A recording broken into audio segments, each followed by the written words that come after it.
Happy Halloween, everyone. In the spirit of the holiday, I wanted to talk about something creepy or scary. I toyed around with a few ideas before I finally decided that in this episode, we're returning to Japan to explore Shinto's underworld.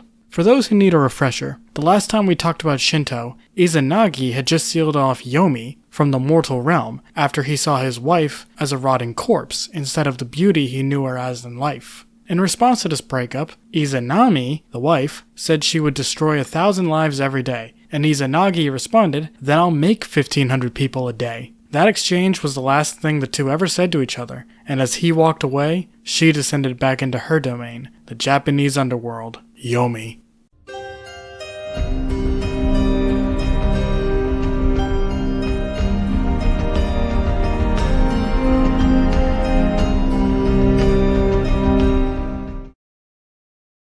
Consider supporting me on Patreon or Ko-fi. You'll find the links below. Thank you.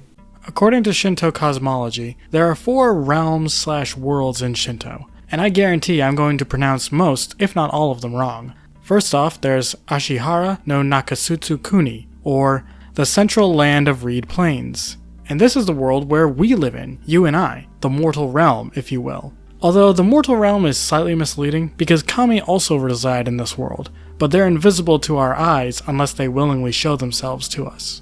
Above us is the heavenly realm, Takayama no Hara, or the Plane of High Heavens. This is the world where Amaterasu and her family live. There are some stories where Amaterasu and her family members come down to our world, although that's much more common than humans going up to theirs. There is another world, although it's not entirely clear if this is a separate world or if it's just a part of our world. There's Ninokuni, which translates to the world beyond the sea. Shinto doesn't talk about this much, and some have argued you can apply this to real-world geography. Ninokuni could be Japan's idea of what exists beyond the Pacific. This is only a theory though, and connecting places on Earth to mythical places is kind of dicey and doesn't always work, even if it looks like it does. And finally, we're going to talk about the subject of today's video, Yomi, the Land of the Dead.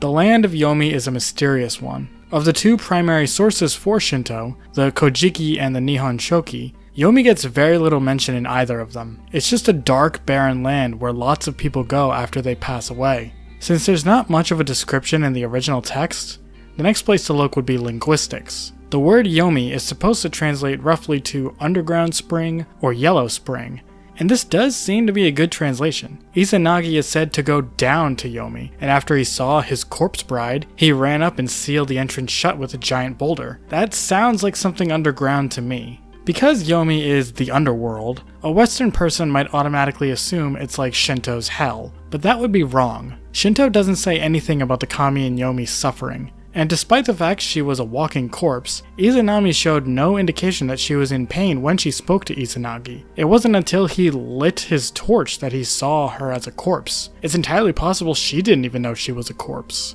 And speaking of Izanagi, he didn't show any signs of pain either during his trip to Yomi, unless you count the emotional scarring he received when he saw his zombie wife. And Izanagi didn't technically die when he went to Yomi either. He just walked down and walked out. From how it's described in primary sources, Yomi just seems like a place where some go after death, but not everyone goes to Yomi. In fact, if you've been paying attention, I've been saying Yomi's the land of the dead, but I haven't specified which specific kind of dead. So here's the thing. According to Shinto, when a human dies, they become a kami. They join the invisible world of the kami and live amongst them and other spiritual entities. They are sometimes venerated at family shrines or larger shrines if they were important enough in life. Also, real quick, just gonna cut in. If anyone's wondering how this works with Buddhism, this does not clash with Buddhism's belief in reincarnation at all. The way Buddhists see it, people reincarnate as kami. However, if people are reincarnating as kami, then logically, what happens when they die as kami? We've already seen kami die before. Izanami is a perfect example, and we already know what happened to her. She went to the land of the dead. Yomi's not just land of the dead. Yomi is the land of dead gods.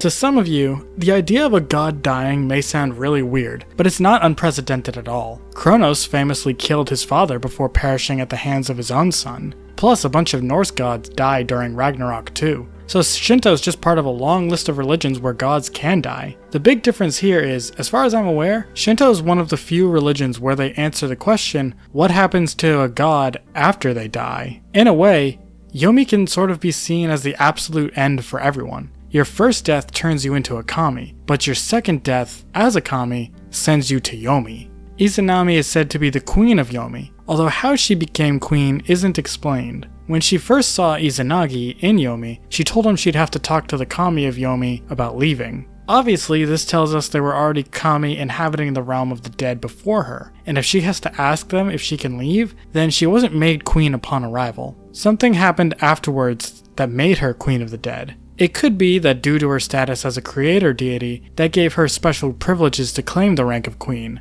Another possibility is that as time went on in our world, she became the most famous kami in Yomi, so by default she became the queen. So far we've talked about Yomi as a place, how people get there, and their ruler. Now let's talk about the actual kami who live there. And yes, I mean to say kami. The beings who live in Yomi are Magasuchi, literally means evil spirits. And when I say they're evil, I don't mean they're tricksters. I mean they're the source of evil. You see, Shinto believes that our world is inherently good, and the people who live in it are too.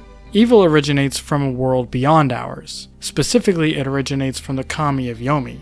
They bring horrible afflictions to humanity and cause negativity. Yomi may not be a land of torture like hell, but it is the source of pain and suffering. It's like if Pandora's box was a world instead of just a container. Also, if anyone watching is a fan of anime, you may be wondering why I've been referring to the kami of Yomi as kami instead of Shinigami. For those who don't know, Shinigami are specifically Japanese gods of death. And given that we're talking about Shinto's underworld, you might think Yomi is full of Shinigami. Well, I hate to be the one who breaks it to all the Death Note fans out there, but Shinigami are actually an extremely recent addition to Shinto. Shinigami first appeared in the historic record in the 1700s. At this time, Japan was closed off to the world except for two nations, China and the Dutch.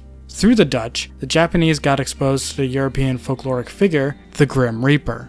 Historians and folklorists theorize that Shinigami are the Japanese adaptation of the Grim Reaper, since they don't show up in the mythology of Shinto at all until the last 3 centuries. In fact, Shinigami's first appearance in history isn't even religious. They're first mentioned in a play from the Edo period, again the 1700s. I know to you, the 1700s seems like a really long time ago, but when you're like me and you talk about the ancient world so much, the 1700s are just like last week or something. It's so recent in the grand scheme of human history.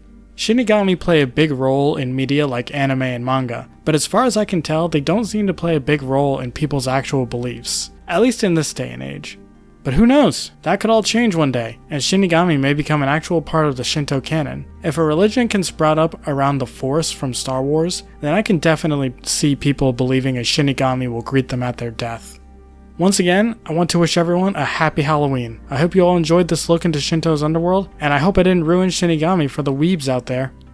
Anyway, thank you for watching, leave a like if you enjoyed, and subscribe if you want to see more. I have a Discord where I post memes and updates on future videos, and I also have several methods of supporting me, which you can find below. So until next time, have a safe and spooky Halloween.